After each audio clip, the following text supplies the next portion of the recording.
game against Hillsborough. And I know you said you had an opportunity to maybe watch film. I'm not sure if you had an opportunity to watch film on Hillsborough, but if you have, what do you think could be the game plan? And let's talk a little bit about some of the things you think you will have to do as the quarterback and from the offensive standpoint of the game to get a victory in this first round of the playoffs. Hmm. So for the game plan, we're just gonna stay with our base offense. We added a few wrinkles in, but overall, it's just we just gotta trust each other. We're gonna go out there. Everybody trusts our coaches. The coaches trust the players. I trust the guys to my left and right and in front of me. And I'm just gonna go out there, do my job, make the right reads, and I know everything else is gonna fall into place because I trust my guys, and we've just been executing all season. We've been getting better after every game, and with the leadership that I'm providing and my teammates that are trusting me as their leader, I think we're ready. Absolutely. Definitely. And just for some of the people out there, the fans, for some of the coaches, let them know where they can let them know your social media handles where they can find you. Mhm. So after the show, you got a little fan club, you got some schools following you, and some coaches hitting you up. Yes, sir. My Twitter handle is at Whirly Trey, and then my Instagram is tw.qb1.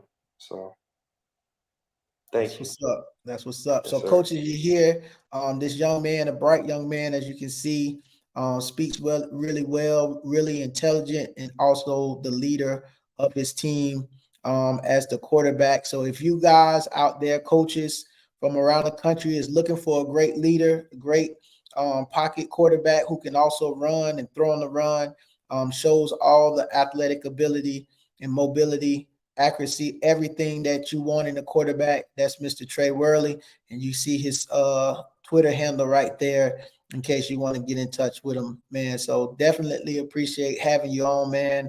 I'm proud of you. I watched you grow, and it's just remarkable of the things that you've done. And that came from the hard work and dedication that you put in. So again, hats off to you and the Northeast Vikings going into this first round of the playoffs, as well as Coach Davis. Congratulations, Coach. Yes, Yes, sir. sir. Thank Thank you, man. Thank you for coming on, Trey, man. We'll like I said, we definitely rooting for you, man. We'll be watching for you. You already know Saturday. When y'all win, just hit me with them stats, boss. Yes, sir. you. Hit it with the stats. Yes, All right, sir. man. All right. See you later. All right, big All guy. right. Yes, sir. Thank you. No problem. Thanks, man. All right, cool, man. Thank you again, Anyway, Trey. Thank you, Coach Davis, for allowing him to come on.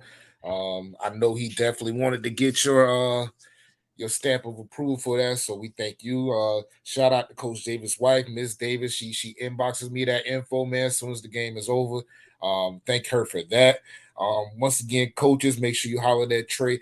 Trey is a very solid quarterback.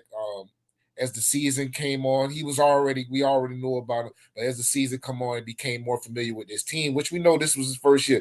The team definitely flourished with Trey at quarterback. So he's definitely approved by us, and we definitely want to see him thrive.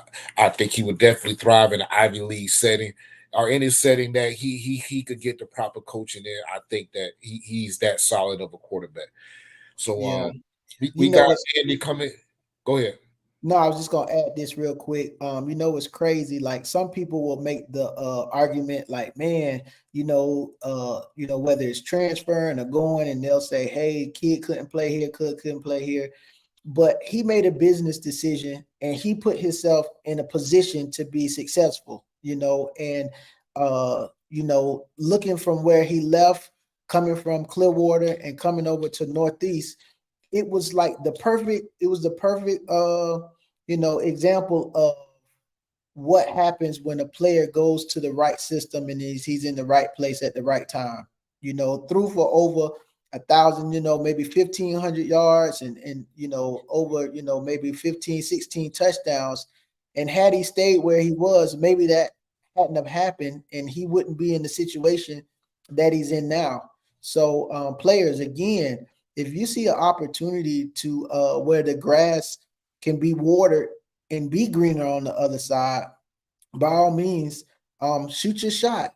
Stand 10 toes down and go make a name for yourself, just like Trey did. And now he has opportunities and options on the table because he made a business decision and put himself in a better position, in a better situation, and to set himself up for a better future. You can't argue with that. Correct. And guys, PWOs, when you're in a situation such as Trey's and you're getting a PWO, a 3.9, there's a great chance that you're going to go in. They're going to look at you as a walk on. But with all the scholarship opportunities, with all the money that you could get just for having a 3.9 GPA, there's a good chance. And if you go to the right school, they might have a fund for walk-ons. There's a good chance that you could walk in and not have to pay anything. That 3.9 really positions him because some of these schools, they need that. They need people like Trey to help boost their overall team GPA, to help boost their morale, to help, what I'm saying, them look better. You know what I'm saying? So not only, will he come in and be a bigger boost, and you got people like Solomon Lowry who came to Florida State, and the second he touched campus, he was one of the academic players of the week. Solo, I know him personally from Lakewood. He got that walk-on offer from Florida State. We were happy because we know how hard of a worker he was. We knew how smart he was, and we knew that academically on a level, he would represent, his friends, his family, and Lakewood at a high level. So that the PWOs, it's all about positioning yourself. What I'm saying, having that second option to get a PWO and really excel at it because you took the time to have those grades. So in a land of transfer portal and all of those things, having those grades really, really make a difference. That 2.5 and that 3.9, it can really make a difference. So athletes, man, go out there, get your grades right, and position yourselves to whether it's PWO, scholarship, whatever, position yourself. So I know we got Andy coming in. We're gonna go ahead and jump on some games until he does come in. First game we'll jump on real quick is that Northeast game. Let me see. Northeast versus Hillsboro. What do you know about what do you feel about that game, or what do you know about it, Grant? Well, I do know Hillsboro has been solid. I know a young man who actually plays over there, plays DB, pretty good, corner over there. And that's why I kind of alluded to asking Trey if he's watched film and is he, what did he think about? I was, looking for him to kind of go into what they're, present as a defense. But it's always tough to go into Hillsborough County and beat a good, tough, solid team in Hillsborough. They represent the name of the county. It's like coming over to Pinellas and playing St. Pete. You know what I'm saying? You representing the doggone county where they playing. So I think right now the favorite is probably Hillsborough coming in. Northeast definitely has the team to get it done. They're gonna have to go and face out the crowd and go play Northeast type ball, the same ball that got them to this point. That's what they need to do once they get over across the bridge and show these boys that they're not afraid of Hillsborough County. So Okay, cool. I know Andy's trying to come in real quick. Let me see if we can add him on. okay. Let me see. No, let me see. That might be the wrong one. Hey, Andy, can you hear us? Yes, I can. Okay. You moving around? We good? I am moving around, but I'm sorry I won't be on video, but I can definitely talk some football here with you guys via my audio. So hopefully Okay, cool. that suffices. I do apologize. For you, All Andy, good, we'll take man. whatever we can get. Definitely, man. So, Andy, before we start, real quick, I just Antoine Raymond. I saw he just got off from NC State, so want to give a shout out to Antoine Raymond. We know that he's gonna have a lot of offers coming in, so just wanted to shout him out real quick before we get started. Andy, what do you think about this Northeast Hillsborough game? Well, I got to see Northeast the one time against Cardinal Gibbons. I mean, they held their own for a little over a half, and eventually in the second half, they kind of faded away. I know Trey was having a tough time really getting anything going on offense just because of Cardinal Gibbons' pass rush, and I mean, but hey, they are coming off a big win over Largo. To me, that was definitely surprising. But you got to think a win like that over a Packers team that I think a lot of people were like thinking they could probably get back to the region final and maybe face Jesuit again.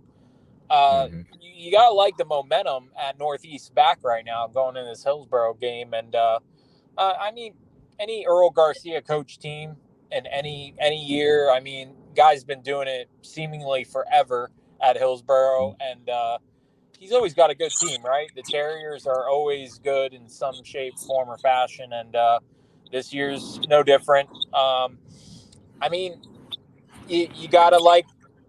I mean, if I had to predict, if you guys were like, hey, give me a winner, I mean, it's hard to pick against Hillsborough on the road. I know Northeast is coming off this win, but I definitely wouldn't sleep on Northeast possibly pulling something off just because of how they ended the season.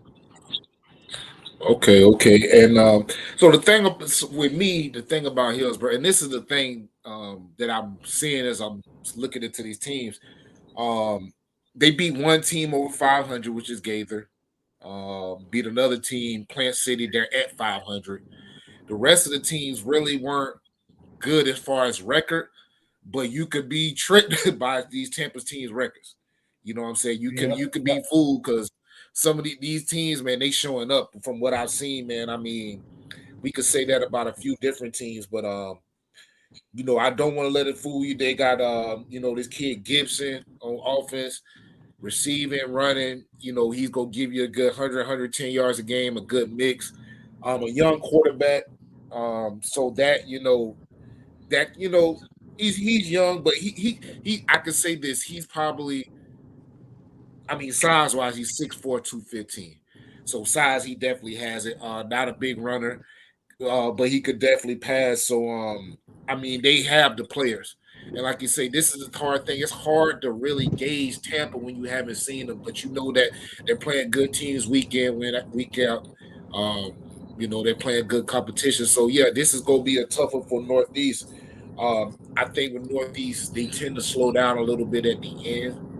So if we could get a solid 4 quarters out of them, I think this could definitely be a real good game because Hillsborough, from what I've seen, they're pretty steady throughout the 4 quarters. So this is a pick 'em.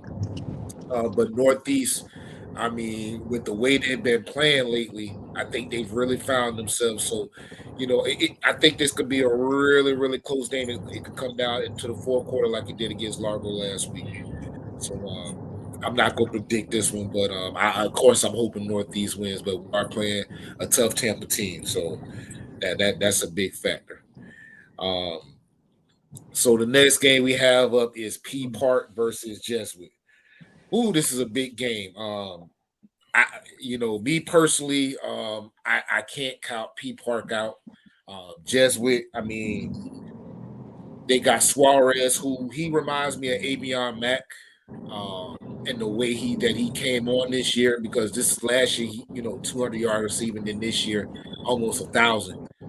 The size, the speed, the explosiveness really gives me that Avion Mack type of feel. Of course, we got Will Griffin, Pinellas County product. Everybody knows about him. But Pinellas Park has a line that I think if they get into attack mode, they could get to him. It's not like he's out here running real hard. He wants to stand back there and throw at the Suarez and Gibbons, who over the last 3 games, those two combined have probably over 600 yards. So for me, with Pinellas Park, they would really need to. This is a big statement game for the team. I think with a game like this is big for the recruiting. This is big for the team. I think that if Triplet could come out and catch the ball a little bit, that would be great. On top of Burks, they have a running back, Drain. I think if Drain could come out and help Triplet out and allow Triplet to get back out there, because to me, Casanova from P Park, he needs more than Keyshawn Burks' help. He needs more than Keyshawn Green. Well, Green, but it's now Burks. He needs more than their help. But if the D-line could be relentless and touch Griffin, that will make this a game. If he could touch Griffin and that secondary be aggressive, I think this could make it be a game. But, I mean, Jesuit they got some dogs on offense. You got some dogs on defense. The kid Connor Dodley. You got this young kid Henderson, the freshman. He's balling. It could go. I think that it could either be a wide margin win by Jesuit, or it could be a close game, a pick-up. What you think, Andy? Well, I agree with you there on it could really go either way. The reason, I guess, for optimism, if you're a Pinellas County person, you're like, hey, Andy, don't give me all the negatives. Give me some positives. I want to hear some Right. why the Patriots look back at teams that really like to run the football and that have played Jesuit, and the Tigers have struggled against the run. You got to look at the Treasure Coast loss on the road. They gave up over 60 points, and the Titans are a run first football team. They amassed, I think, over 400 yards on the ground. They don't really throw the ball much. Pinellas Park, from what I've seen throughout the year, just in terms of statistics, historically, Pinellas Park has been a team that loves to run the football. And I know they got a Marion Triplet who's been playing really well this season. I would expect a big dosage of him just running the ball. And I would say if they can get that running game going against Jesuit's front seven, I would think the way to winning would have to be a high-scoring affair and them finding a way at the end to somehow have the ball last and pulling it off that way. Other than that, I don't see them winning like a low-scoring game just because I don't think it's going to be low-scoring regardless. They just put 66 up against Tampa Catholic. Will Griffin, obviously well known to Pinellas County folks when he played over at Northside Christian. It's almost like he's going to get his. You almost got to say he's going to get some yards. It's a matter of can you keep up? And I just feel like the one time I saw Jesuit play was back in the spring against Palmetto out of Manatee County.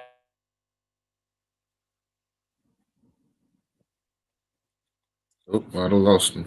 Yeah, lost him in the woods. Well, I'll jump. Well, he's we try to find him back, but Jesuit is a team. They haven't emerged this season. Okay, there he is. There you go.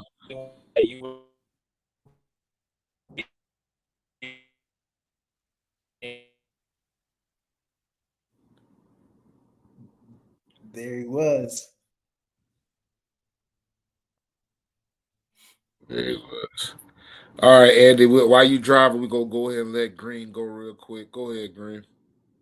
Yeah, I was just gonna say, man, Jesuit is a team that's always solid. Again, another Pinellas County team has to travel over to Hillsborough, and then you take the fact that Jesuit schedule, I think, has prepared them.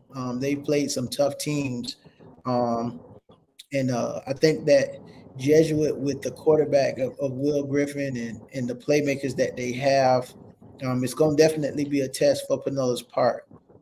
The thing that I think Pinellas Park has to do is stay true to themselves. Like if the game starts to get out of hand, do we see a different Pinellas Park? Like, do they get away from what they do normal, best? You know what I'm saying? Do they try to come away from the run and start trying to pass and then get out of their game plan? So I think the keys to Pinellas Park success is to stick with the game plan no matter what the way the game is being played. Don't play to chase Jesuit. You know what I'm saying? Stay with your game plan. Try to, keep the ball out of Jesuit hands, keep drives going, sustain drives, keep that run game going, pounding the rock with triplet. And I think that they keep it close. You know what I'm saying? Try to make this a close ball game. Of course, it's going to be a sold out crowd. When Jesuit comes playoff time, they pack that stadium, and every crowd, the crowd is in it from the kickoff to the fourth quarter till it say 0-0-0. So they're gonna have to play again, overcome the crowd, and I think they'll be okay. It's a different atmosphere when you go to Tampa, and as well as we know how it is when you got to travel across the bridge. That Lakewood whatchamacallit game last year went down to the wire.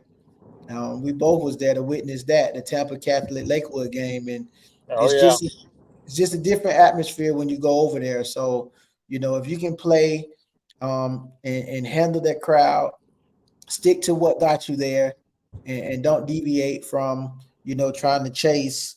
I think you'll be okay. That was a heck of a game last year, Lakewood Tampa Catholic. That might have been one of the best playoff games I've seen in quite some time. Oh yeah, that one. Oh yeah, I mean you saw the year before. Where you at? You weren't at the one. You didn't see the one year before. Oh man, they beat us at a field goal. Right? I want to say they beat us at a field goal in overtime. Was it Lakewood Tampa Catholic the year before that? So last year game was good, but the year before that was like, oh man, I remember how Tampa Catholic hit that field goal and waved off the field at Lakewood. It was not a happy moment. It was not a happy moment, man. But yeah, those were definitely two classics, man. But next up, we got Clearwater versus Blake. With Blake, and correct me if I'm wrong, Andy, because you probably seen him. I haven't seen him. To me, they're a little undersized to be playing Clearwater. I just from what I've seen, they're undersized. They got a decent offense, a good quarterback. He can run a little bit. You got two Collins boys. I don't know if they're brothers, cousins, but those seem to be the two guys for Blake that really show up on offense. You got Jadarian. He has like over 500 rounds receiving, but on defense has 2 picks. Then you got the leading tackler, the linebacker. I want to say Javion. He's about 6'1", 190, and he leads in tackles. So when you look to me, when I've looked at Blake, I think they're a little bit undersized for Clearwater. I personally think this is a team that Clearwater can manhandle. I might be wrong, but Clearwater, they come out fast. They usually come out pretty strong, and I think that if they really impose their will, definitely at the line of scrimmage, I think that this could be Clearwater. What you think, Andy? I agree with you. I think the Tornadoes could definitely. I don't think it's even kind of like a if. I mean, I think if they just come in and play their ball, Coach Joe Zwiak and the Tornadoes could come away with a win over at Jack White Stadium for sure. Just because thing I'm taking like a really close look at is the schedule and the Tornadoes, just the teams they played, and they've played a lot better this season compared to last. I've just looked at the improvement all the way around. I mean, I know some people might look at the Calvary Christian game. That was kind of a setback, but I mean, it is a good Calvary Christian group. I think people gotta understand that team could possibly make a run to the state semifinals. They could be this year's version of Lakewood, possibly. So I mean, they got the players. So that's why I'm looking at the Tornadoes and I'm like, they could definitely get out of the opening round here against Blake. Yeah, I mean, they seem kind of undersized. I haven't actually got to see them in person. I do know a couple coaches over there, and yeah, I just looking at them offensively, they seem like they got a kind of corral guys they go to offensively. I don't think it's like any one which guy they ride or die with. It's more so kind of by committee all the way around. So I feel like if Clearwater really just kind of sticks to the game plan, kind of what Green was saying about Pinellas Park, is if they stick to the game plan, they can definitely come away with a win in round one against Blake at home. What you got, Green? Yeah, I'm along with Andy.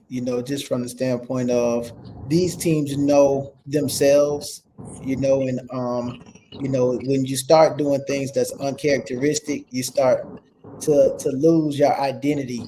Of what Clearwater to me is a scary good team. Like they have the players, they have what it takes to be lights out if they're clicking on all cylinders. A good healthy dose of Tyler McGee, spreading the ball around with Jalen Jalen White, and just with the athletes that they have. I believe if they click and they take care of business like they have been for the most part throughout the season, I think that they can give Blake some issues and probably be one of the Pinellas County teams to get a W in Hillsborough. So Yeah. Okay. Cool. I know with me with Clearwater, I know that I think they definitely should have won that Largo game. yep. They beat themselves. CCC and Calvary were tough opponents. Outside of that, yeah, that Largo game, they should have won that. Just a couple small little errors. The next game we have up is Northside Yeah, Christian no, versus Carrollwood I just Day. seen that. I really don't have much to say about this outside of Breedell Richardson, Isaiah Williams, Magwood, and Dudley. Yes, sir. Northside Christian, they just not ready. They're just not ready. They haven't had a game where I could say, hey, they really showed up this game. They won the games they were supposed to win, and they've lost the games they were supposed to lose. Pretty much where where I have to keep it, man. They're just not Carrollwood Day ready. You know what I'm saying? What you think, Andy? Yeah, I mean, you just got to look at the games when they played, like CCC. They played them. That wasn't a close one. And you got to, I mean, all you have to do to decide how good Carrollwood Day is, look at the game when they played CCC. It was a 1-point loss, Right. 29-28, came down to 5 minutes. That was a classic. And I mean, I've told everyone around the state they're going to meet again, CCC and Carrollwood Day. That's going to be another barn burner down to the wire. I mean, there's nothing that leads me to believe it won't be one of those two teams that ends up getting to the Final Four in 1M. And obviously, Carrollwood Day is better than in previous years, because I think every year we look at Carrollwood Day and we're enamored with all the prospects they got. They got all these 5-star, 4-star type kids, and then they're not really doing much. It's kind of like they're hovering around 5-5, 6-4, and they have some games where you wonder why the heck they lost, but not this season. Not this season.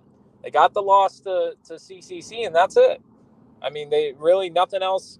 If anything, they've been really impressive because they got a blowout win over FSU High, which they were in a state championship game last year in Class 2S. I mean, the close loss to CCC, even though I know they won't take anything out of a loss, you could say, hey, I mean, they played within a point of last year's Class 1M state runner-up. So, I mean, you got a Carrollwood Day team that's motivated. talent out the wazoo. You already said Breedell. I mean, there's a boatload of other guys. Jordan Magwood at quarterback has really played well. You got Anthony Carey in the backfield. I mean, the list goes on. They got so many dudes. That's why for me, it's been kind of head scratching why they don't play better within the regular season and in the playoffs. Like I was at that CCC Carrollwood Day game last year in the playoffs, and I mean CCC really just dominated. It looked like two totally different teams on two totally different levels, and you wouldn't have thought that if you looked at who has who. I mean, both teams had plenty of Power 5 type players. It's just Chris Harvey does such an amazing job. It's real hard to beat out the Marauders, but yeah, Carrollwood Day in this one, and I just don't think it's going to be close.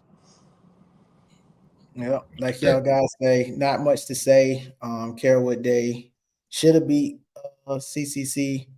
It came down to that last play, but just like what Andy alluded to, is with the playmakers that they have on offense and defense. I just don't see Northside slowing them at all. It's nothing that they can do to stop any of those guys. It'll be interesting to see. I don't think you guys mentioned Isaiah Williams. He's the Yes. UF wide receiver who's like, it looks like he's floating. Like I was at the CCC game and he's so fast on that turf. It's just unreal. And so I don't know. They're gonna have to put two people on him, which leaves Burdell Richardson single guarded on the other side, which allows other guys to get open. So I don't know. It's gonna be tough for Northside. But all they can do is suit up, put on their cleats and pants, and go out there and give it their all. So it'd definitely be an opportunity for some of their prospects, Gavin Richardson, Zori Washington, Jensen, those guys, those are seniors, man. So it'll be an opportunity, man. But I don't want to be hated. I don't want to be nobody mad at me, so I'm just gonna leave it at that. But we'll move on to the next game. But the next game we got is St. Pete versus Gaither. Gaither, another one of those teams that I can't really say I know much about. I know that I want to say they're another team that man, I had some notes on Gaither actually. St. Pete Gaither.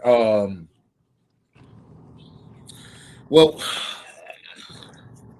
I know with Gaither, were they 5-5 this year? What was? Do you know their record, Andy? What their record was? I believe they were 6-4, and the Cowboys. Yeah, I believe they got so. Nixon. Yeah, it could be. I mean, either or. I know it wasn't 7-3 or above. Right, and they lost to Jets. See, the thing about them, they lost to Jesuit by 1 point. I remember that. So they played Jesuit tough, but they've only beat one team over 500. So that's where the whole temper thing comes in, because this is another team only beat one team over 500. Jesuit by 1 point. So we know what they could really bring. Jace Nixon was the Hillsborough County Player of the Year last year. You know what I'm saying? He hasn't thrown as many yards as last year, but I mean, he still has a great team. He still went 24 touchdowns, 5 interceptions. Has about 3 to 4 receivers over 400 yards. So the ball is getting spread. So this is a team that I think that this could be one of those games where it moves fast. The thing about it with St. Peter is you got Jeff Jones, and it's a fast-paced offense. He's going to move fast. It's not really either he's going to move fast or it's not really going to move. But this season so far, it's not really been too many people that could stop him. But with Jace Nixon, you got Elijah Mason, who has over 1,000 all-purpose. He's only a sophomore at Gaither. It's going to be a tough team. It's Gaither. You don't know exactly what you're going to get besides a good Jace Nixon. And with St. Pete, same thing. You don't quite know, it's a good chance you're going to get a good team, but you're going to get Jeff Jones. So I think it's going to be a shootout. It's going to be a lot of back and forth. But with Gator, I don't see. They got this kid Henley, this junior defensive lineman. Oh my gosh! And you got to see him, man. 2 years.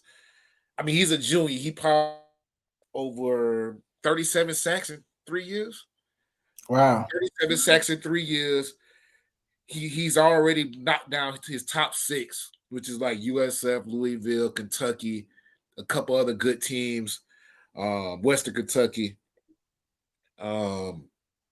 He's a dog. But like I said, he's going to have to chase Jeff Jones all night. And I think Jeff Jones could wear them out. But St. Pete has a line they're willing to protect. So this could be, to me, this is a pick 'em, a high-scoring pick 'em. What you think, Andy? Well, I've not seen St. Pete, but I did get to see Gaither back in the spring. And obviously this offense is it's all predicated around the talents of Jace Nixon. And I mean, every game he's thrown for, it seems like, over 300 yards, a handful of touchdowns. And I mean, this Cowboys offense, once they get going and they get hot, I mean, it's real hard to stop. And I just have to wonder, has St. Pete seen an offense like this in terms of a passing attack? I mean, I know they've seen their fair share of running teams, and but the Cowboys, I don't think, are going to be doing a whole ton on the ground. I mean, Elijah Mason, like you mentioned, would be their guy on the ground if they do decide to run it. But I think that's kind of what gives teams fits when they play Gaither is their passing attack. It's one of the best in the Tampa Bay area, and I just know Kirk Carson, their head coach, he loves to put in the air against anyone. It doesn't matter who. The time I saw him was against Steinbrenner in the spring, and they scored 28 points in one half, and I think Jace had over 200 yards, 4 touchdown passes, and it just looked like another day at the office for these guys. So Jeff Jones, I've heard a lot about. I really would like to see him play at some point, just because over 2,000 yards rushing is, no matter who it's against, I mean, it's impressive. And the kid sounds like he's an absolute stud. So I don't know exactly how I'd want to pick the game and say I think this team's gonna win, but I just know Gaither definitely has offensive prowess to really play with anybody in the area, and St. Pete's just going to have their hands full. I mean, that's all I can really say to that. It could be high scoring just because the two offenses are kind of like polar opposites. You got one that really wants to keep the ball on the ground and run with their quarterback, and then you got another that wants to throw with their quarterback. So we'll see which one is able to go off. Right. Is this another game where Pinellas has to travel to Hillsborough? No, Gaither goes to St. Pete. Mm-hmm. Oh, so Gaither actually comes to us. Okay. I'm reading it as if St. Pete versus meaning at. So, but nevertheless, I think that with Gaither, it doesn't matter where they play, especially with Jace Nix, man, and the guys that they have. Again, it's going to be one of those games where Jeff Jones have to take over and carry the load, use the people around him, and match what Gaither does. I think Gaither last year had the kid Eugene Wilson, who's now playing at Florida, and man, he's already as a freshman doing big things. So, but I like St. Pete, man, for some reason. St. Pete has been battle tested. They've played the best of the best, ripped off. How many was it? Like 6 or 7 in a row. Lost 2 games early in the season, and then just rattled off and finished the season like 8-2, something crazy. So they definitely have the will and they found a way to win each game. Of course, a lot of it had to do with Jeff getting the ball and just making it do what it do. But I like that even the games that they went into iffy, like against Northeast, against Pinellas Park, against teams that were pretty good and on Pinellas side, St. Pete defied the odds and beat those teams. So I don't want to count them out now with them on this hot winning streak. Hopefully it continues, but I'm going to go with Pinellas on this one, man. I think St. Pete can pull this one out. All right, cool. We got 2 more games we'll talk about before we end this. To me, another. This is a blowout to me. East Bay has no offense outside of Jalen Sneed, who has ran for about 16. Great job. But another team that to me, they've lost to every team they played with the winning record. They have not beat a team with the winning record. It is not, just a Tampa thing. I just think that they don't have anybody besides this kid Sneed. They got this other kid on defense. But outside of Sneed, East Bay is not really providing nothing. And this is an 8-2 Largo team that one thing about Largo, they get quiet when they lose, which ain't nothing wrong with that. They get quiet when they lose and they get focused. You know what I'm saying? So they've been pretty quiet. Ain't nothing wrong with that. I think that honestly, Malachi Peterson might be just as good as Sneed and can provide the impact Sneed can have. But if Sneed's for to get a heavy dose of Kalu and Hayes, if he's trying to, if they're counting on, I mean, they really have no choice but to count their running game. So I'm picking Largo big on this one. What you think, Andy? Well, I mean, I was just taking a look at East Bay's schedule, and yeah, I mean, it's not overly impressive. Just taking a look at kind of who they own the 8 wins over. I mean, but it's the win when they win big. I mean, they're not just win by a couple. I mean, they do have a game that looks like it went to overtime against Sickles, which they ended up 2-8. Their losses have come against Berkeley Prep and Riverview, which Berkeley Prep has shown to be one of the better Tampa Bay area teams. They really have had a kind of a bounce back year from last year. And then Riverview's really surprised some people. So I would say that they're not a bad team at all. I mean, they made the postseason as well. I would agree. Jalen Sneed has been their guy. I mean, that's their workhorse. I mean, as he goes, the team goes offensively. So he has to have a big night if East Bay's looking to pull one out against Largo. But yeah, it's hard to argue against Largo at home against East Bay.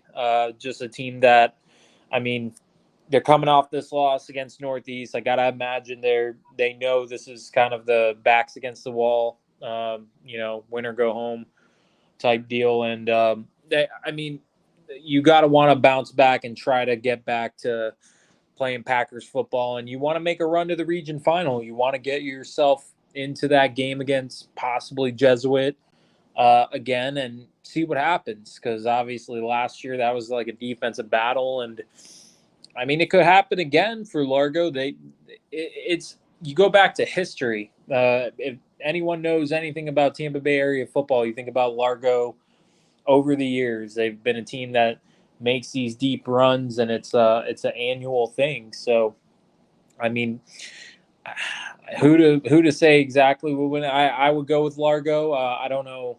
For me, I would be confident enough to say they're going to win by a big blowout, just because hasn't exactly been their style. I feel like they win, but it's not like in a like Countryside, Seminole, Osceola. Those games have been, I think it's been like 20+ point victories, but they don't like go crazy on anyone. It's not like they put up they do enough and they take care of business, and that's been the Packers. this season. So I'm going to roll with Largo at home, and they advance to the second round.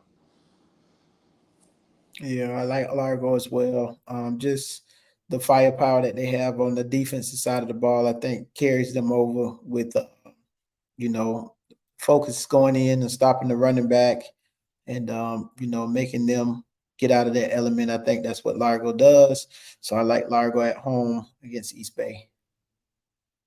All right, cool, man. The last game, Calvary versus Lakewood. A big show gonna be on turf. No, this is at Calvary again, right? Yeah, they got to go to This is at Calvary. Calvary, man. Last year, I'm just gonna be honest. Last year, it was a barn burning up until Rigby just took over.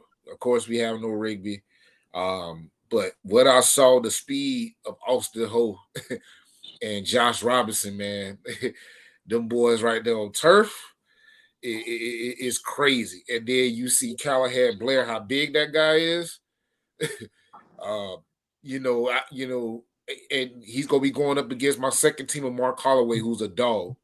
I think this is an opportunity for Mark Holloway this could be a come up opportunity for him. He is a dog. For what I see, he's that Isaiah. He has the potential to be that Isaiah Wynn type of dog. If you never seen Isaiah Wynn play a high school, this is a guy that the refs used to have to tell, like, hey man, you got to tell him to calm down. You know what I'm saying? That's the type of player that he could be. But man, it's gonna be a show on turf. Drac, I just know they got revenge on their mind, man. They're coming with a little bit better defense. They got everybody back. It's gonna be tough to stop Morgan against Robinson. Will that be enough? And if Calvary gets off to a fast start, will Lakewood keep their head in the game? You know what I'm saying? That's the most important thing. The talent is not a problem. I don't think Lakewood's talent is a problem. I think just it all coming together and gelling and discipline is what stops them a lot. But man, this is a talented Calvary team, and Sean Kono, 190 yards last week. He's ready. He's healthy.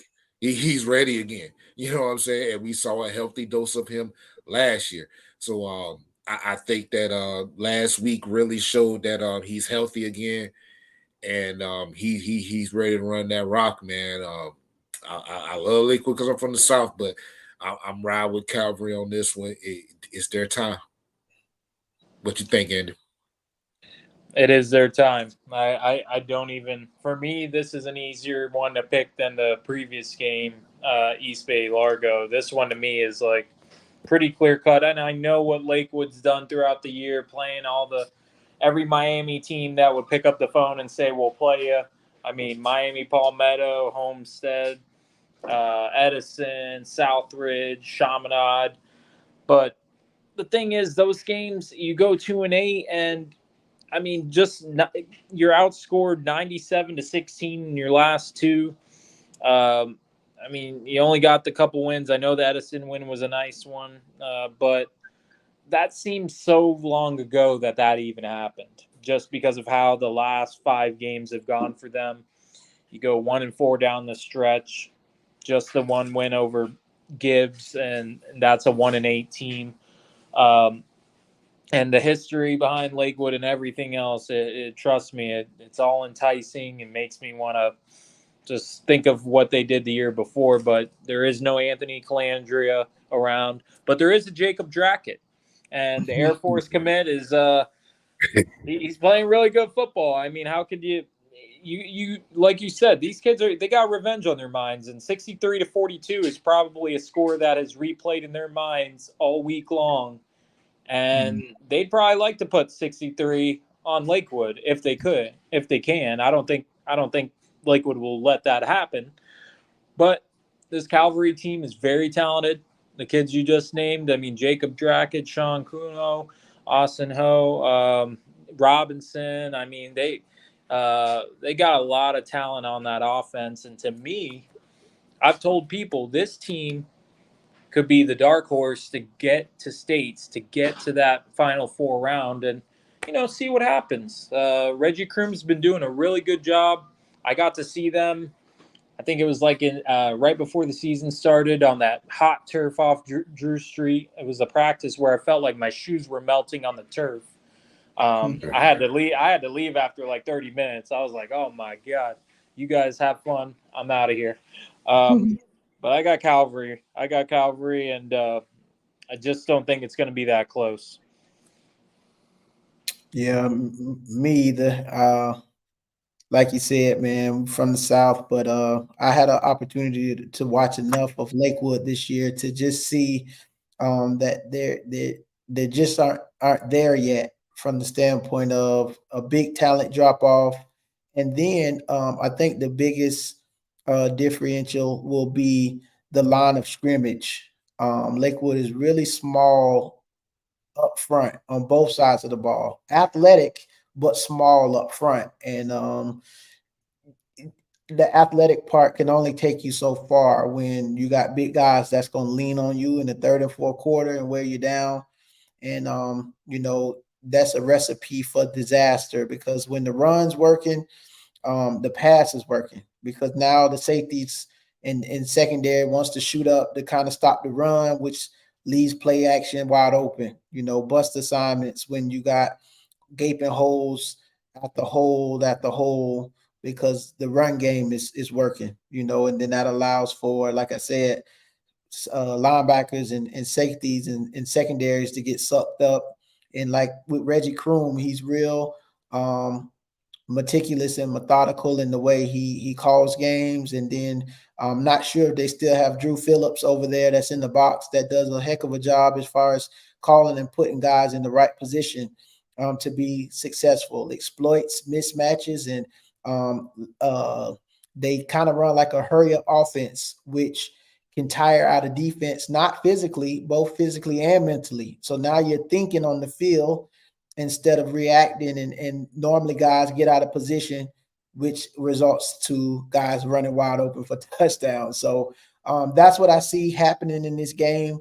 Lakewood again is athletically, but just isn't there from the standpoint of being able to withstand playing sound football for a full 4 quarters. And I think that's ultimately which will be the difference in this game. So I like Calvary advancing next week to the second round.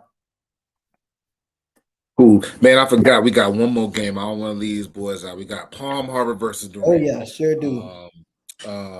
Durant, from what I've seen, undersized. But I can't say they're undersized against Palm Harbor because Palm Harbor is not the biggest team.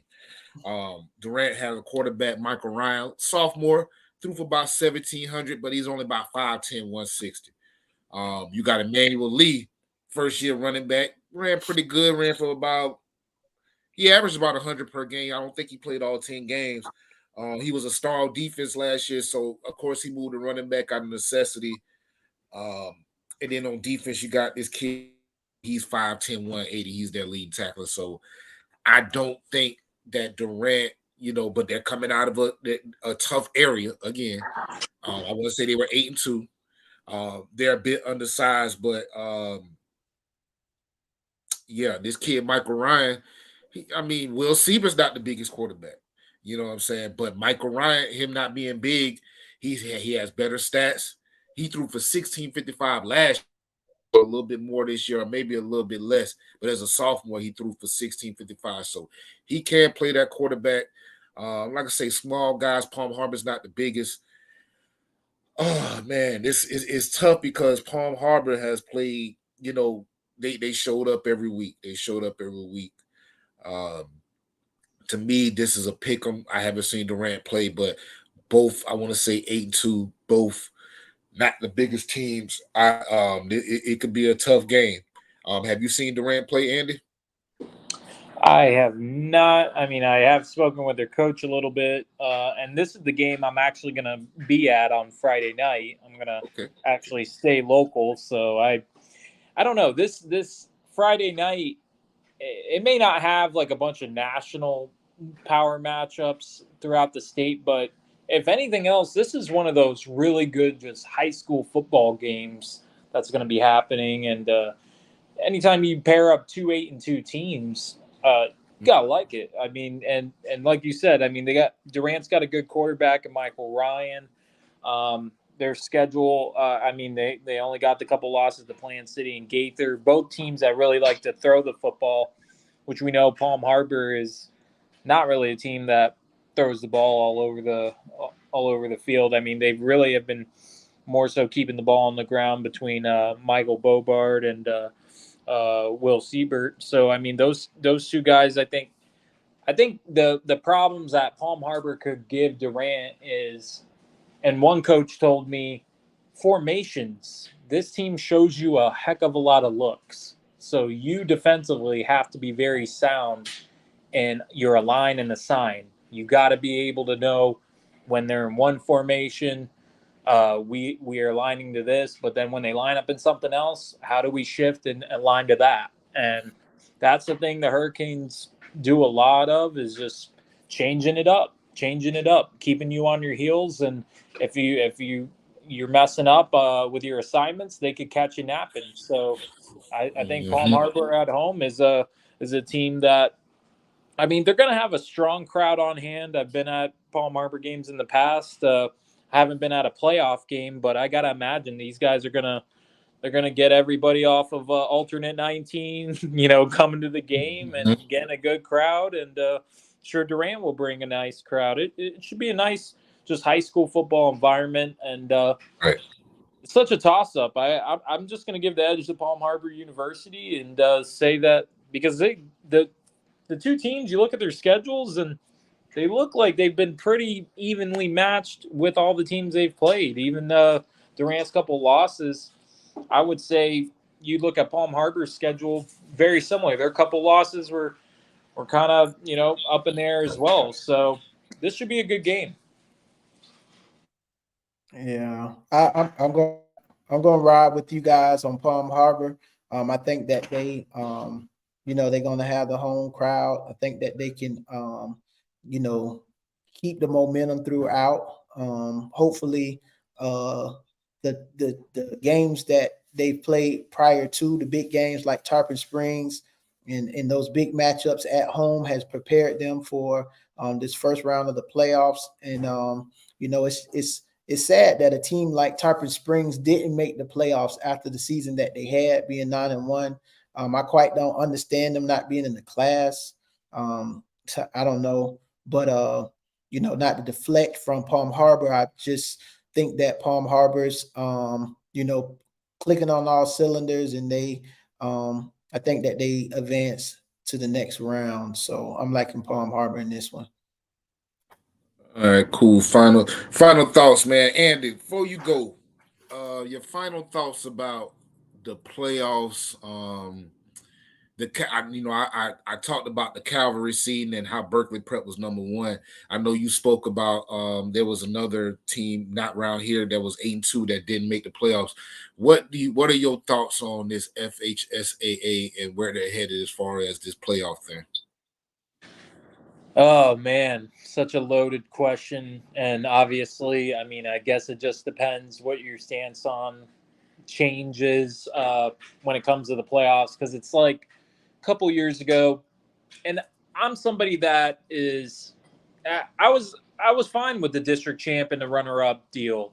To me, it gave teams an opportunity. If you had a three-way tie at the top or at the runner-up spot, guys, you would have had teams on Monday night deciding it on the field, and they would have figured it out right then and there. I know it's only a quarter or whatever, but you know what? At least you as a senior, if you're playing your last game, you get an opportunity to strap it up one more time, and you get to give it all you got to see if you're going to make the playoffs. You're not going to leave it to I guess this is the day and age we live in. We're going to leave it up to a computer, right? We're going to have an AI-generated playoffs. To me, I don't know. Maybe I'm just old school, but I would have liked to seen some of these teams duke it out in a three-way shootout, and let's see what happens. May the best team win. My thoughts kind of just, is it ever going to be fair or perfect, the system? No, I don't think. I think we could change it a bunch of, a dozen more times, and still we'd have unhappy people. But you got to feel for teams that had a really nice season and they ended up not making it. And the team that was out of the area that you mentioned as Pace out of Mhm. Florida Yep. Panhandle. They went 8-2. I know people were going back and forth online about, oh, well, Creekside up in Northeast Florida is better than Pace. I don't really, I mean, that's a whole nother argument. I mean, for me, when I get to see these teams with my eyes, because I've traveled thousands of miles to watch high school football this season. To me, I mean, there's good players everywhere. That's something I realize when I go to the Florida Panhandle, the Northeast Florida, Ocala, Miami, Tampa Bay area, wherever. There's good football everywhere. Don't let it be like, oh, okay, it's only in this area. No, it's everywhere. There's good football. It's just these teams don't get to see the other areas until they have to play them in the playoffs or maybe in a Right. state championship game. So that's the tough thing and that's what gives teams like a Jesuit and you got to give it to Lakewood. They go outside of their comfort zone and they go down to play these Miami teams. Hats off that they played Chaminade.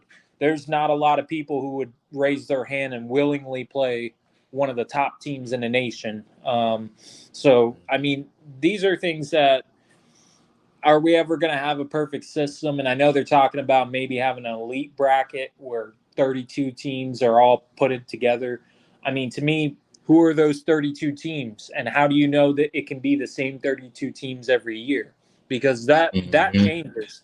That changes every year. It's not going to be next year. Could be totally different 32 teams than what was this year.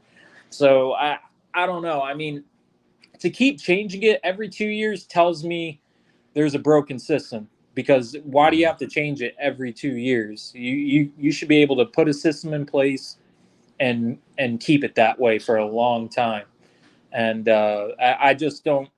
I'm not saying I don't ever like change. I mean, change is fine, but you can't just keep changing it just because you're bored, just because you're like, oh well, we should just change it because it's been 2 years now. Like, no, I mean, if it ain't broke, don't fix it. Right, and it wasn't broke before. The old system, like you say, district run up. I don't think it was broken at all. It's definitely, they may feel like, hey, if we go back, we may be admitting we're wrong. But yeah, we taking a few steps back, a few years back, wouldn't be a bad idea to me. You got anything to say about that, Green, before we go? Yeah, I had a question for Andy real quick. So Andy, you do like a top 25 power rankings from like the state of Florida. Yeah. And I know this is where it kind of gets confusing. So my question is, out of that top 25, how many of those are considered metro and how many of those are considered suburban? That's question one. And then question two would be, let's say you got the number one team in metro, but then they may be ranked like 15th because you got 14 uh, suburban teams that's ranked higher than them. How do you guys determine like the top 25 if that is the case? Like, is there a mixture of suburban and metro? And like, how do you decipher a team? Let's say a team is 14 but they 9-1 and they're in metro versus a suburban team that may be higher than them but got a less record. Does that make sense? Yeah. For me, personally, because I mean, there's a lot of people who do rankings and they probably don't leave the confines of their home. I mean, I've been out just seeing these teams. Like a lot of the teams I have ranked, I've seen with my own eyes. Like starting from even number one, IMG Academy. I've seen them twice. Chaminade, I got to see them at the beginning of the season. Going down the list, I've seen Cocoa, I've seen Aquinas, I've seen Homestead, I've seen Venice, Clearwater Central Catholic, Sanford Seminole. Just to me, the good old eye test is about as good as it gets because I know a lot of people are watching film kind of determines a lot. And this could probably be a whole nother episode. My thing with rankings before the preseason, a lot is determined based on nowadays, in my opinion, 7-on-7. Like 7-on-7 is taking over. Like that determines, and I've heard even coaches say it. 7-on-7 determines whether you're gonna have a good football team or not. To me, that's got to be one of the craziest things I've ever heard. Because yes, I think 7-on-7 is good, and it does help your skill players in your offense and your cornerbacks. But there's a lot more to the game of 11-on-11 football than 7-on-7. I feel like 7-on-7 is a tool to help your players and your team kind of gel, but not the determining factor on how good you're going to be at the end of the day. Because what does it matter to a team that runs the football a ton of that, how good you're going to be in 7-on-7? You can't tell me a team like Pinellas Park, who runs the football exclusively, cares really anything about 7-on-7 other than maybe about some play action stuff. But for me, how I determine it is just I watch these teams and I kind of try to look at, you got to use some stuff from the previous season. You also got to watch all these transfers and how that plays out. And then I put together preseason rankings, and then throughout the year, you got to adjust. It's like a game. It's like a coach in a game. You got to make adjustments, and you got to keep adjusting all throughout the year. And to me, it doesn't matter how many metro, suburban, rural teams are in it. To me, it's just based on how good I actually think those teams are and who ranks up to where they should be at. Like I just got CCC in a week or two ago. Reason I just included them is it's not so much because of their record. Obviously undefeated, no one's beat them. But when I look at them and then I try to think of the upper kind of all these other teams, like Cardinal Gibbons, a team they just played. When I watch them against Northeast, I mean, this is not the same Cardinal Gibbons team that is competing for state titles. I mean, this is still a good football team, but they're not. I guess I wouldn't like jump the gun on a win over them as I would. So if CCC beat a team like, I don't know, maybe like Western down in South Florida, like to me, a win over them would be a really good win. Like Coconut Creek, that'd be a really good win. I'm not taking anything away from the Marauders. I think they are a very well-coached football team. They got a lot of talent, but to kind of throw them, and I see a lot of other rankings. I see CCC's ranked like in the top 15. To me, that's just hard. I mean, it's hard to exactly say they're better than like Miami Norland and Venice and Lakeland. And I mean, sometimes records don't tell the tale. I mean, Miami Central is they've got 3 losses, but I mean, how many teams in the state of Florida would beat any of the 3 teams that Miami Central lost to? I mean, Miami Central lost to Bishop Gorman, Chaminade Madonna, and then Miami Norland. But I think some people are really just putting the Rockets down because they got 3 losses. All they see is 6-3 or 7-3, and to me, it's like, okay, but do a little research. Look at the 3 teams. I mean, who a little research will get you there, just a little bit.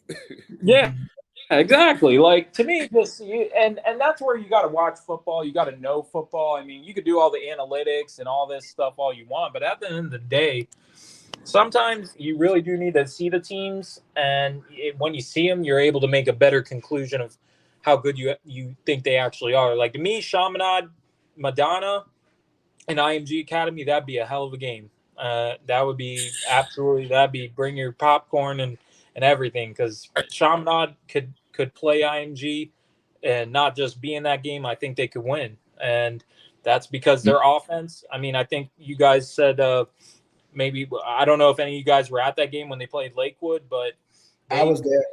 Okay, and you saw. I mean, they're like the Golden State Warriors of high school football. I mean, these guys they're scoring touchdowns like the Warriors hit 3-pointers. I mean, these guys are making it look easy, and I've never seen an offense move like they do. Jeremiah Smith looks like he could probably be on the practice squad of an NFL team right now, and you wouldn't if you put NFL stuff on him, you wouldn't even know he's on he's a freaking high schooler. You know, these guys are unbelievable. So that's why, to me, is when CCC, if they meet them again, I mean, unless if like a bunch of their guys aren't playing, I mean, CCC's kind of battling to be the runner up, and I know that's probably like, hey, we'll take that. I've been wanting to say that, but I haven't been wanting to be, the bearer of bad news. But no, yeah, I've been wanting to say that all season, man. Like, hey, it's pretty much run up because we know what's gonna happen in that state championship. I mean, I don't want to cut them out, but yeah, oh yeah, everybody. I know nobody likes doing predictions all the time because it's kind of like you feel like I think some people take it too personal. I think you got to just.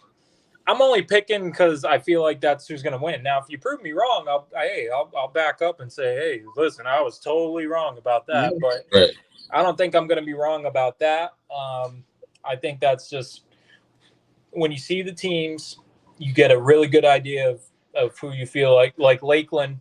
That's another team, 7-3. Everybody's on their case saying, oh, the Dreadnoughts are dead. You guys know they played Largo 28-0. I mean, that's a change of pace for them to come into Pinellas County. I know they went to Clearwater, I think, the year before. But, I mean, they played better on turf because Bryant Stadium's on turf. And when they played on a grass field in Largo, that's different for them. They don't play on grass very much. But that team is still very good, and they can make a run in Class 4S and win it all. I mean, there's no doubt. They got athletes. Yeah, I think it just comes down to watch the games, see the teams play. You get a better vibe that way. And I try to use records to a degree, but I rank them based on how I feel one is better than the next. And that's kind of, to me, metro, suburban, rural, doesn't matter. I mean, even independent, Clearwater Academy International, when I saw them in that miracle win over Sarasota Riverview, and then they beat Lakeland, I mean, I wanted to put them in. Their record I needed them to win a couple more games. I'm like, exactly. That's what I told me a couple more wins. Yeah, like give me a couple more wins. I wish they would have beat Edgewater. I know they played Edgewater really close. They were just a weird team this whole year. I mean, they got the dudes. Antoine Raymond is a beast. I got to see that kid. Unbelievable talent at running back. I wish they would just. I wish they were like. I wish they play IMG Academy. I think that'd be an interesting game. Right.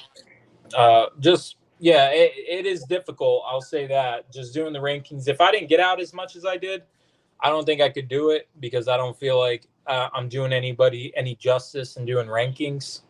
Because I don't want to rank teams that I don't see. So to me, the fact that I've probably seen over half of the teams on the list gives me some more I feel like credibility and viability to the list. Facts. Well, man, we appreciate you as usual, Andy. Probably be running into you in one of these games, man. And hey, man, we appreciate your insight. It's definitely needed. We go ahead and end it. We got a long show today, fellas. Oh yeah. Thank you, guys. Yeah, man. Thank you, man. You guys follow Andy on Twitter. He always tags us and stuff, but make sure you guys are following him for the updates around the state, around the region. He covers pretty much, he covers a lot of Pinellas, but if you want to see things outside of Pinellas, Andy is our number one resource. So once again, thank you, man. I will holler at you boys later. And all right, man. Have a great week, man. Absolutely. Hey, pop out to Palm Harbor if you guys can on Friday night. Love to see you. If it's not, man, I'm gonna be real. Calvary Lakewood probably go be the spot, but if not, I'll definitely be there.